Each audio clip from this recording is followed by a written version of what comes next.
सरकार को तोड़ने का काम कर रही है।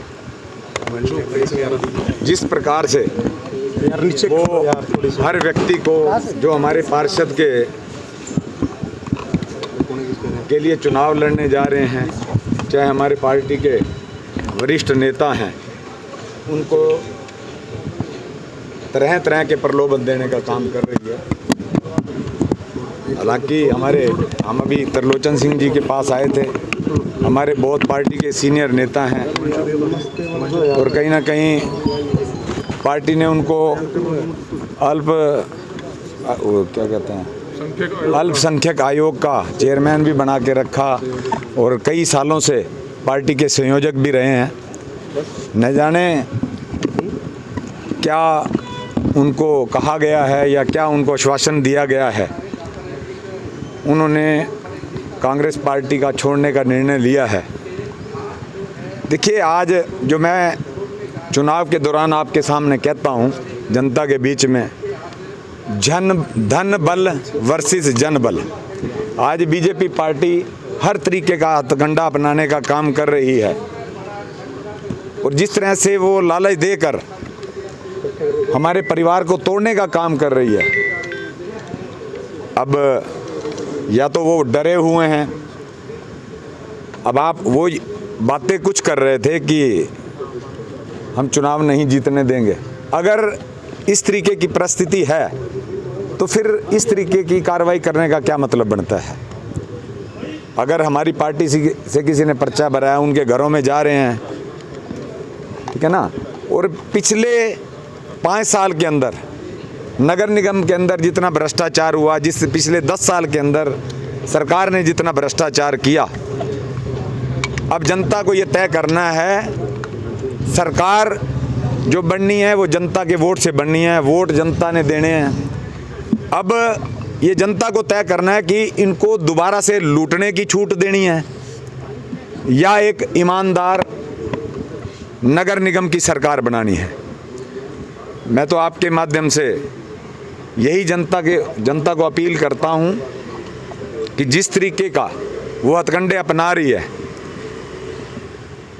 वो हथकंडे प्रजातंत्र के अंदर ठीक नहीं है। आप लोग मनाने आए थे, क्या मनाने आए थे? क्या आपने भी तो भाजपा के 2 लोगों को टिकटें दे रखी है, भाजपा तो साम-दाम दंड-भेद की राजनीति तो हर आदमी करेगा। देखिए, यहाँ कोई टिकटें तो बांटनी नहीं है अब कोई टिकटें बट रही हैं, टिकटें तो बट चुकी, और कई लोग जितनी भी भाजपा के विधायक हैं या MP हैं, आज लगभग 60 से 70% बाहर की पार्टियों के हैं। ये तो मानते हो ना? और ठीक है, चुनावों के अंदर इधर उधर जाना होता है, विचारधारा अपनी अपनी है, लेकिन पार्टी ने इतना कुछ इस समय जो ये परिस्थिति है, जो इस समय जो समय है, उस समय की टाइमिंग ठीक नहीं। 40 साल पुराने कांग्रेसी नेता।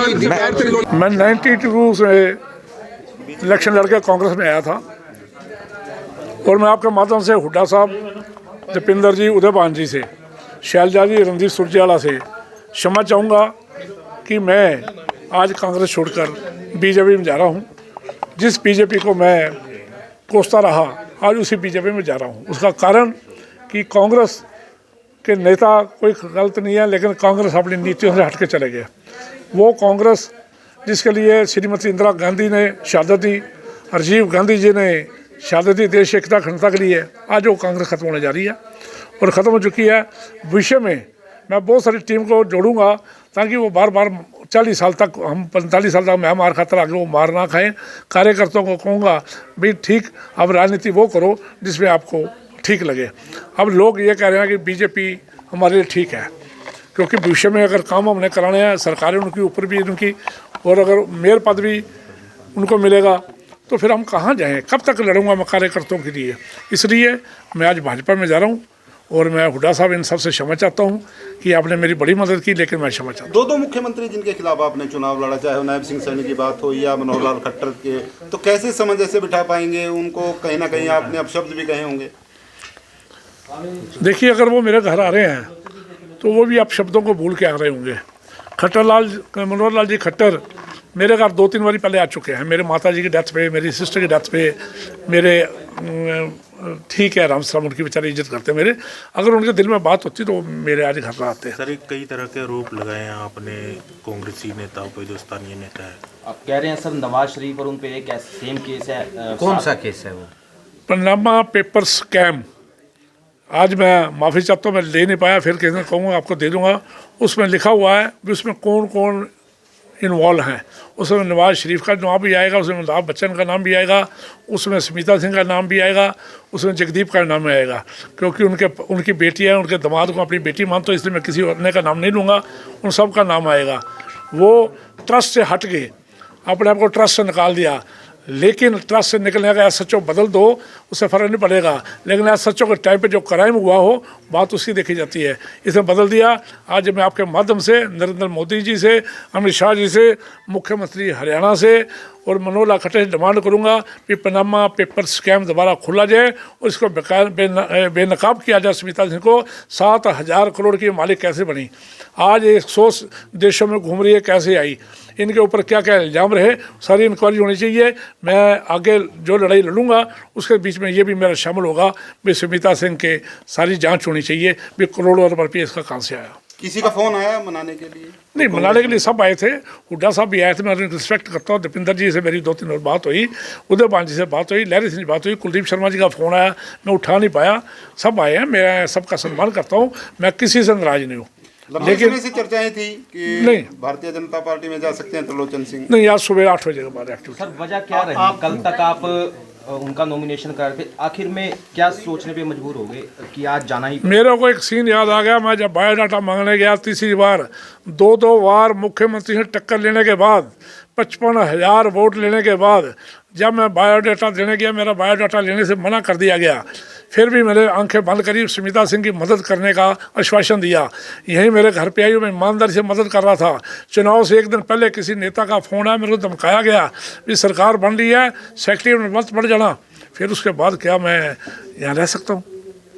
मेरे सोचने के लिए वो बातें मेरे को याद आ गई रात को, और सवेरे पता लगा भी वो आ रहे हैं, जबकि अशोक राणा ने मेरे से पहले कह दिया था और बहुत सारे नेताओं ने मेरे से पहले कह दिया था। जब वो बातें ध्यान में आई तो मैंने डिसीजन ले लिया। मैं नायब सिंह सैनी जी का फ़ोन आया था, आपकी वाइफ को देखने आना चाहता हूँ। मैं जी फिर मेरी वाइफ बीमार है, सबको पता है। मैंने कहा नहीं, देखने ना हो, फिर मैं ज्वाइन नहीं करूँगा। कितना सर मानते हैं सर नगर निगम चुनाव से पहले, क्योंकि आप हो सकते हैं, लेकिन उनका व्यक्तिगत फैसला है और कोई बात नहीं, हम लोग अपनी लड़ाई जारी रखेंगे। और जैसा कि बताया कि किस प्रकार का प्रेशर है, हमें नहीं पता कि भाजपा ने, क्योंकि 10 साल की सरकार हो चुकी है और अब भाजपा ने क्या प्रेशर डाला है, उन्होंने इस बात का खुलासा तो नहीं किया, लेकिन हमने भी अपनी ओर से प्रयास किया कि जिन्होंने 2 बार विधानसभा का यहाँ से चुनाव लड़ा, पार्टी ने टिकट दी, पार्टी ने समय समय पर उनको विभिन्न पद दिए, लेकिन बावजूद उसके अगर इस प्रकार की बात है तो वो ठीक नहीं है। बाकी उनका व्यक्तिगत फैसला है। चुनाव पर कितना फर्क पड़ेगा उन लोगों के? देखिए, ऐसा है, चुनाव लोगों ने लड़ना है, जनता ने वोट डालनी है, और करनाल की जनता मुझे लगता है इस बार एक ईमानदार और सशक्त निगम चाहती है, भ्रष्टाचार से छुटकारा चाहती है, और इसलिए मुझे लगता है भाई मनोज वधवा जी को करनाल की जनता वोट देगी। लोग भी देख रहे हैं, लोग देख रहे हैं साम दाम दंड भेद किस प्रकार से आवाज दबाने की कोशिश की जा रही है। लोग समझदार हैं और मुझे लगता है लोग अंतरात्मा की आवाज सुनेंगे और भाई मनोज वधवा जी को यहाँ से जितवाएंगे। देखिए, बिल्कुल हुड्डा साहब मनोज वधवा जी के प्रचार प्रसार में आएंगे, लेकिन अभी आज आ रहे हैं, कब आ रहे हैं उसका अभी तक उनका शेड्यूल नहीं है। लेकिन मेरा तो आपके माध्यम से करनाल की जनता से यह अनुरोध है कि इस प्रकार की तानाशाही जो आज देश में चल रही है, करनाल में चल रही है, हरियाणा में चल रही है, आपको इस बात को समझना होगा कि किस प्रकार से राजनीतिक दलों के ऊपर दबाव बनाया जा रहा है। अब हमें मजबूरी नहीं पता उनकी क्या व्यक्तिगत मजबूरी रही है, लेकिन लोगों को अगर एक ईमानदार व्यक्ति निगम के अंदर चाहिए, अगर एक ईमानदार व्यक्ति निगम का नेतृत्व करने के लिए चाहिए, तो मुझे लगता है कि भाई मनोज वधवा जी को, कांग्रेस पार्टी को यहाँ से वोट दें।